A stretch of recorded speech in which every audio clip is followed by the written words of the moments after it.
તો વાત હવે સુરતની, જ્યાં સુરતના ભીમરાડમાં દિવાલ ધરાશાયી થવા મામલે મનપા હવે એક્શનના મૂડમાં છે। નોંધનીય છે કે આર્કિટેક્ટ સહિત એન્જિનિયર સહિતના 4ના લાયસન્સ સસ્પેન્ડ કરવામાં આવ્યા છે। સુરક્ષા કારણોસર શિવ રેસિડેન્સીના 4 ટાવર ખાલી કરી દેવામાં આવ્યા છે। 400 પરિવારનું સુરક્ષિત સ્થળે સ્થળાંતર કરવામાં આવ્યું છે। ઘટનાની ગંભીરતાને જોતા 7 નિષ્ણાંત તજજ્ઞોની ટીમ હવે તપાસ કરશે અને આ ઘટનામાં જવાબદારોને પારદર્શક નોટિસ પણ આપવામાં આવશે અને દિવાલ ધરાશાયી થતા જે સ્થાનિક લોકોમાં ફફડાટ પણ જોકે જોવા મળી રહ્યો છે અને ગતરોજ ભારે આક્રોશ પણ લોકોએ વ્યક્ત કર્યો હતો। વધુ માહિતી સાથે એસોસિએટ એડિટર દેવેન ચિત્તે જોડાયા છે। દેવેન, જે પ્રમાણે ગતરોજ ઘટના બની હતી તેને લઈને હવે તપાસ કરવામાં આવશે। અત્યાર સુધીમાં શું વધુ માહિતી સામે આવી છે, કારણ કે લોકોએ બિલ્ડર અને સાથે સાથે જ ત્યાંના અધિકારીઓ પર પણ ઘણા આક્ષેપો કર્યા હતા।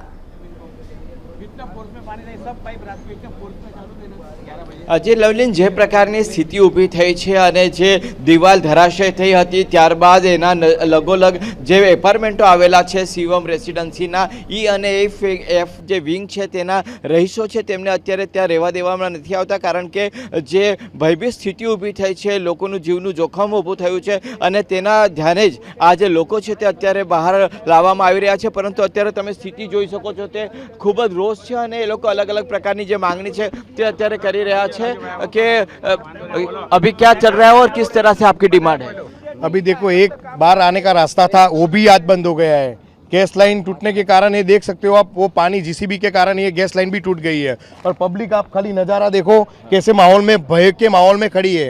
हम लोग तो यही चाहते हैं जल्द से जल्द कोई रास्ता निकालो। यहाँ पे कोई आता नहीं है, एसएमसी कर्मचारी भी नहीं आते हैं। देख लो कैसा माहौल भय का खड़ा है, लेकिन इसका जल्द से जल्द कुछ सॉल्यूशन लाओ, लेकिन कुछ आ नहीं रहा है सॉल्यूशन। इसके कारण हम लोग खुद डरे हुए, क्या करें क्या नहीं करें कुछ समझ ही नहीं आ रहा।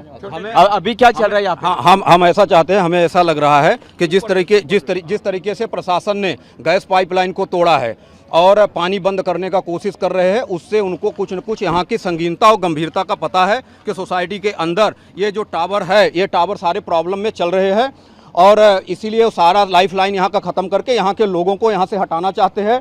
और जब यहाँ के सारे लोग हट जाएंगे तो ये अपने मनमानी यहाँ पे सारा काम करेंगे। लेकिन हम लोगों का पूरा प्लान है, हम जो होटल में गए हैं सब यहाँ पे अभी टेंट लगा के रुकने वाले हैं और हमें ये प्रॉब्लम नहीं है कि ये घटना हुई, हमें घटना के बाद का जो डैमेज कंट्रोल करना है वो प्रशासन ठीक तरीके से हमको नहीं लगता कर रहा है, क्योंकि उधर का काम भी स्लो चल रहा है। इधर पाइपलाइन तोड़ दिया गया, आप देख सकते हो कि पानी का बुलबुला यहाँ पे पाइपलाइन में चल रहा है। यहाँ क्या जरूरत थी कि इस पाइपलाइन तोड़ दिया जाए? पाइपलाइन बंद करना है तो बंद कर दे, हमको सही सूचना दे दे कि आप लोग यहाँ से निकल जाओ। निश्चित तौर पर हम सब खतरे में हैं, इसीलिए प्रशासन इस तरीके का व्यवस्था कर रहा है। कहीं न कहीं पार्शियलिटी दिख रही है, कहीं न कहीं पार्शियलिटी दिख रही है और इसमें हम यहाँ से नहीं हटेंगे जब तक हमें पूरी तरीके का जानकारी नहीं दे दिया जाएगा। सारे અત્યારે જે પ્રકારે ગેસ લીકેજ થયું છે એની પણ સ્મેલ આવી રહી છે, શું કેવું છે તમારે?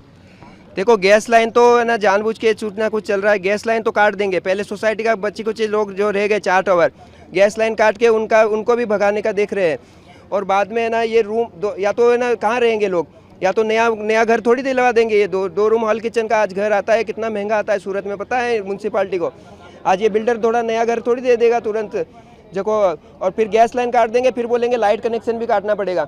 ये 418 करीब सोसाइटी आज फ्लैट रहते हैं, तो ये कोई तमाशा लगा रखा है। ये तो या तो कोई प्रॉपर डिसीजन देना पड़ेगा ना। ये कोई घर खाली करो नोटिस दे दिया, उसमें नोटिस में ड्यू डेट भी नहीं दिया है। ये तो नोटिस अनिश्चितकालीन नोटिस दे दिया है इन्होंने, म्यूनसिपालिटी ने। नोटिस देके क्या होगा?